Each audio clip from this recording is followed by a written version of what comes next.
Assalamualaikum warahmatullahi wabarakatuh. So hari ni kita nak cakap berkenaan tentang tajuk beza pengurus dan pengusaha. Beza dia ialah pertama sekali beza dia, you kena tahu setiap satu perbezaan dia. Tapi saya nak ceritakan satu cerita. Okey, cerita ni berkenaan tentang berkenaan tentang saya lah. Dulu masa saya kecil, umur 9 tahun, mak saya berniaga nasi lemak, okey, di Kampung Pandan Dalam, Kuala Lumpur lah. Kampung Pandan Dalam, Ampang, Kuala Lumpur. Mak saya berniaga nasi lemak. Bapak saya ambil subkon construction lah. Okay, subkon construction, buat rumah, buat bangunan. Itu bapak saya. Yang mak saya pula berniaga nasi lemak lah, seperti yang saya cakap tadi. Okay, so mak saya, since daripada saya umur 9 tahun, saya dah tolong juga mak saya. Pernah juga follow bapak saya. Bila dah besar sedikit tu follow and then buat kerja sekali. Okay, so usahawan ni, okay, usahawan ni dia ada 3 mindset tau. Dia ada 3 mindset. Okay, mindset sebagai businessman dia ada 3. Dia ada 3 sebenarnya pada asasnya, pada awal. Okay, dia ada 3. Tapi kalau anda belajar dengan saya, total ada 4. Total ada 4. Tapi saya bagi tahu yang asas dulu ada 3. Pertama sekali, pembuat. Okey, contoh macam mak saya pembuat. Mak saya juga yang boleh buat nasi lemak tu, boleh masak nasi lemak tu, boleh buat sambal, masak sambal, and boleh bungkus nasi lemak tu, boleh buka kedai. Mak saya boleh buat. Semua mak saya boleh buat seorang-seorang malahan. Dan bapak saya pula pun sama. Bapak saya boleh buat kerja kontraktor tu, boleh baca plan, boleh baca apa ukuran-ukuran dia macam mana nak buat kiraan bajet. Kalau nak buat bangunan, nak buat rumah berapa, nak buat kiraan dia macam mana, bapak saya boleh buat. Bapak saya boleh pukul sendiri, boleh ketuk sendiri. Buat kerja kayu, kerja batu, buat simen, apa semua tu bapak saya boleh buat. Okay. So mak bapak saya pun pembuat. Dan saya pula sebagai anak dia pun boleh buat juga. Okay, saya pun boleh buat juga. So means sebagai businessman, okay, sebagai businessman, mindset yang pertama adalah pembuat. Okay, kebanyakan orang, even peniaga ke apa, kebanyakannya dia bermula dengan pembuat. Okay, so semua orang kebanyakan yang baru bermula, kebanyakan dia bermula dengan pembuat. Macam saya sekarang berniaga juga kebab. Dan saya ada juga buat digital marketing, buat consultation. Saya boleh juga buat website. Kalau saya digital marketing lah kan, saya boleh buat website, saya boleh buat FB ads, IG ad, boleh buat macam setting integration marketing. Saya boleh buat email marketing. Saya boleh buat. Dan even berniaga kebab ni pun saya sendiri boleh buat. Dan even ayam daging yang saya pakai untuk berniaga kebab, saya buat sendiri. Okay, saya buat sendiri, saya marinate sendiri. Okay, saya sendiri boleh buat. Dan saya boleh buka kedai, boleh buka payung, boleh masak, dan boleh jual. Means pembuat. Saya start juga pembuat. Okay, itulah pembuat. Jadi bagi usahawan ataupun peniaga jalanan di luar sana, kebanyakan anda juga adalah bermula dengan sebagai businessman, you bermula dengan pembuat kebanyakan. Tapi zaman sekarang ni kita tahu ada juga yang bermula sebagai pengurus. Okey, apa dia pengurus? Dalam bisnes, dia akan ada orang yang person in charge yang boleh mengurus, boleh urus manusia, boleh bercakap dengan manusia dengan betul. Okey, ada yang boleh ialah menguruskan, buat kira-kira macam mana, menguruskan duit. So, pengurus. Macam emak bapak saya Yang saya nampak pada pemerhatian saya sejak daripada kecil, sejak saya follow dia orang, mak bapak saya boleh mengurus. Okey, bapak saya boleh mengurus. Bapak saya boleh mengurus. Jadi dekat part, kalau you cakap dalam nak berkembang, bisnes anda nak berkembang, dia ada tiga level kebesaran bisnes anda. Okey, kalau anda nak berkembang. Lagi saya akan share. Saya cerita dulu tentang cerita yang saya nak cerita ni. Macam bapak saya boleh mengurus pekerja, boleh cari pekerja, boleh uruskan duit, gaji pekerja. Bapak saya boleh uruskan pekerja ni, nak delegate kerja ni buat apa, yang ni buat apa, mana perlu didahulukan, mana perlu dikemudiankan. Bapak saya tahu nak jaga perasaan pekerja. Bapak saya memang pandai. Bapak saya boleh urus banyak sangat pekerja dan dia boleh delegatekan. Contoh, tim yang buat kayu, tim yang buat batu-bata, tim yang buat simen. Contoh ada 4 rumah ke 5 rumah ke dalam satu kawasan. Dia buat contoh satu fasa, ada 5 rumah dia kena gerak. Jadi satu tim ni okey buat yang rumah ni, satu tim ni buat yang ni. Lepas tu tim tu pula buat kerja apa. So delegate. Bapak saya tahu untuk delegatekan kepada kumpulan kecil-kecil pun sampaikan macam tu. Itu bapak saya boleh mengurus. Jadi pengurus lah. Okay, so as a business owner, bapak saya boleh jadi pengurus. Dan bapak saya boleh membuat. So means tak boleh tipu lah kalau dengan bapak saya ni. Sebagai pengurus, kau buat kerja, aku tahu mana yang salah, mana yang silap. Pakai macam tu, itu pengurus. Macam mak saya tak boleh mengurus. Mak saya tak ada kemahiran untuk mengurus. Mak saya boleh bawa pekerja apa semua, tapi mak saya tak boleh mengurus. Means kemahiran mengurus tu kurang. Ada boleh urus pekerja, tetapi kemahiran untuk mengurus tu lebih kepada bapak saya. Bapak saya construction, mak saya bisnes makanan, bisnes nasi lemak lah kan. Okey, macam saya pula, saya boleh mengurus juga. Okey, saya boleh menguruskan pekerja, saya boleh menguruskan perniagaan, saya boleh menguruskan sistem, dan saya boleh kembangkan, saya boleh mengajar orang, saya boleh mengurus. Okey, saya boleh mengurus untuk bahagikan macam mana yang perlu didahulukan ke, yang perlu dikemudiankan ke, saya boleh mengurus.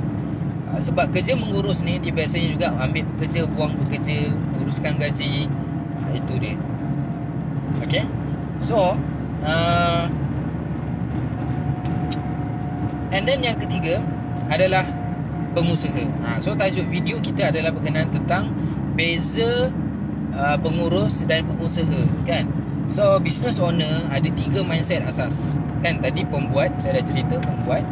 And then saya yang kedua adalah pengurus. Yang ketiga adalah pengusaha. So sebagai pengusaha, siapa yang dalam cerita ni yang sebagai pengusaha? Yang sebagai pengusaha adalah mak saya. Mak saya sebagai pengusaha. Mak saya memang sangat pandai kalau nak mengusahakan. Macam mana nak buat marketing ke, macam nak simpan duit ke, mak saya sangat tahu. Mak saya juga sangat tahu macam mana nak simpan duit sikit-sikit tu supaya dia jadi banyak. Mak saya sangat tahu. Dan mak saya pula boleh mengusahakan untuk bercakap dengan orang, boleh negotiate dengan orang, boleh buat marketing. Mak saya sangat setuju kalau macam mana nak kembangkan bisnes tu. Mak saya sangat setuju. Okay, itu mak saya pengusaha. Dan mak saya faham apa kos dia untuk mengusahakan bisnes, nak kembangkan bisnes. Mak saya sangat setuju dan sangat faham. Tapi berbeza pula dengan bapa saya. Bapa saya kurang ilmu tentang pengusaha.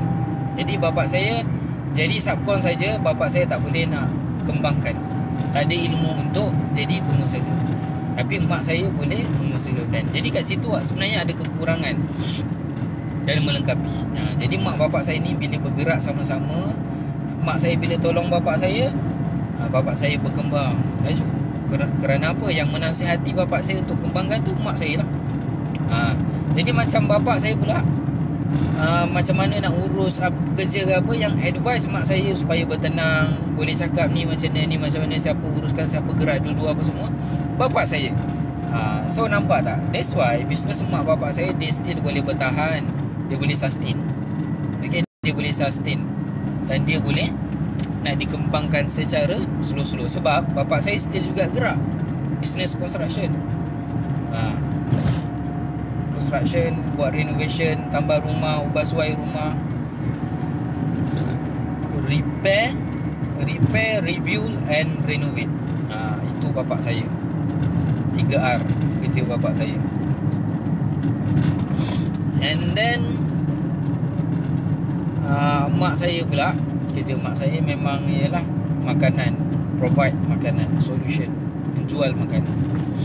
Itu mak saya. Dan bapak saya pun still juga membuat makanan. Bapak saya juga tolong mak saya. Walaupun bekerja, bapak saya still juga tolong mak saya. Nampak tak? So begitulah, itu sebenarnya memang sebagai pasangan memang sangat sesuai lah. Itu sebabnya dalam hidup berpasangan ni, kenapa pasangan tu melengkapi, baru dia menjadi Jadi pasangan, kalau dia dah komplit, dia dah pandai semua benda, memang tak melengkapi lah cerita dia. Itu namanya pasangan. Dan kalau tanya, Coach Alim pula macam mana sebagai pengusaha? Kalau siapa follow saya, dia tahulah, bab pengusaha kan ni memang saya sangat-sangat suka. Saya sangat-sangat suka juga. So means apa? Saya mindset, 3 mindset tu saya dah kuasai. Memang saya dah kuasai. Saya boleh juga mengusahakan macam mana nak kembangkan daripada ground zero. Saya dah plan macam mana, apa yang perlu didahulukan, apa yang perlu dikemudiankan, mana yang ke depan dulu, mana yang kemudian. So kita dah tahulah mana yang perlu dibuat, kan? Apa hal gitu. Ada lagi dia jalan ke kanan.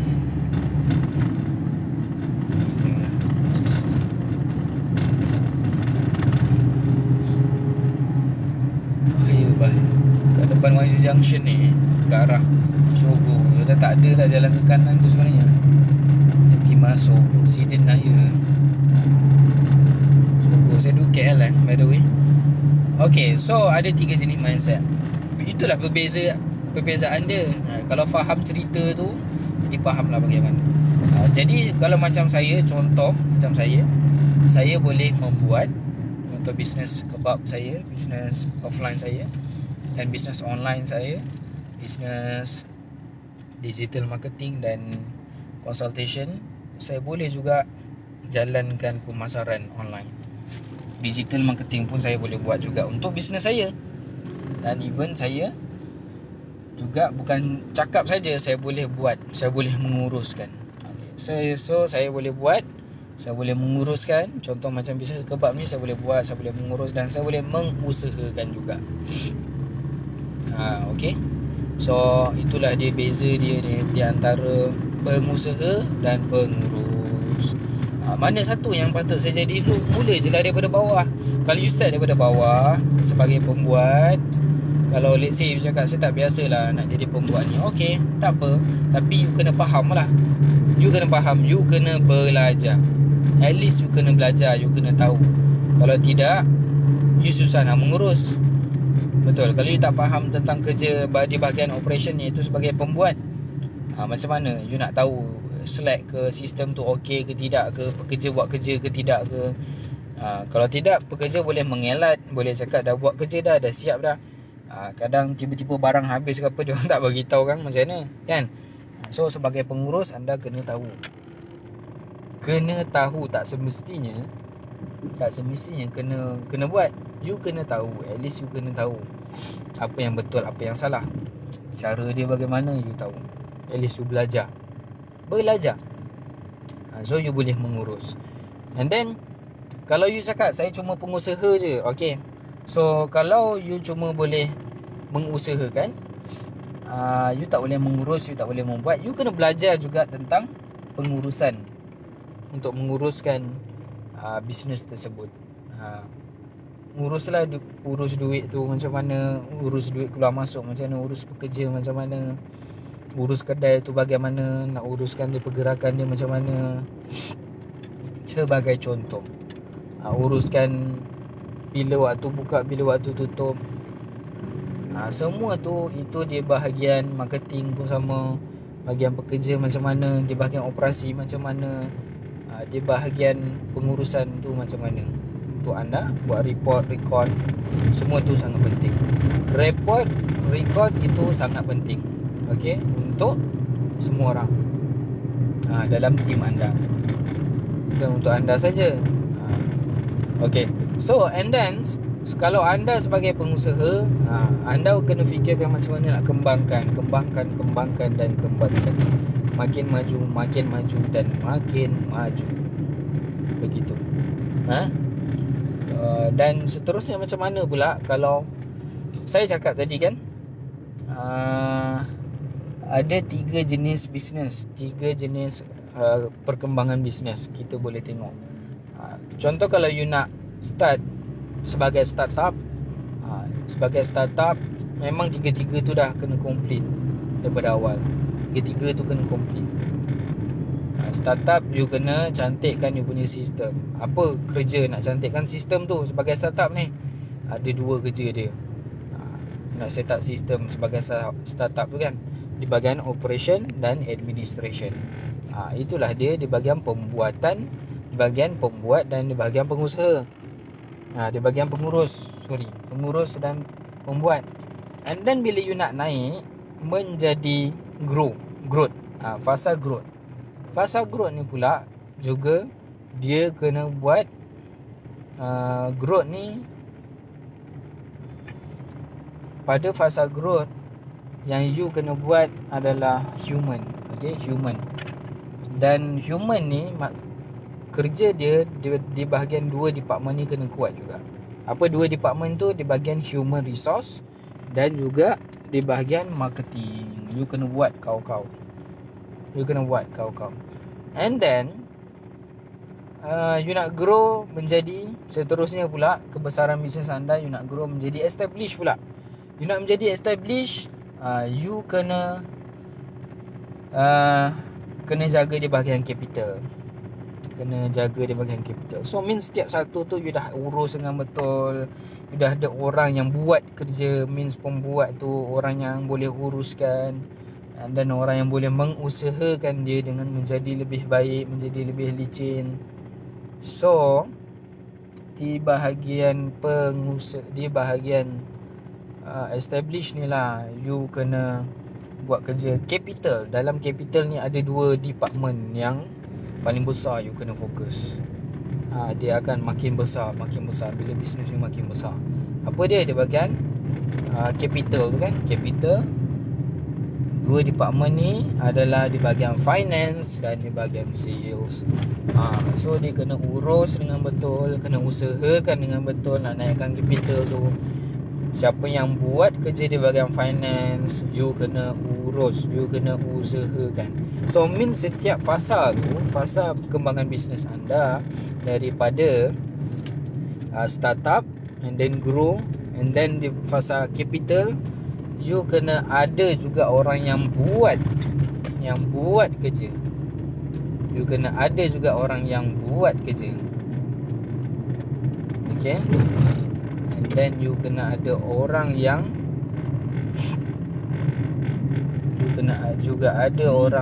buat menguruskan.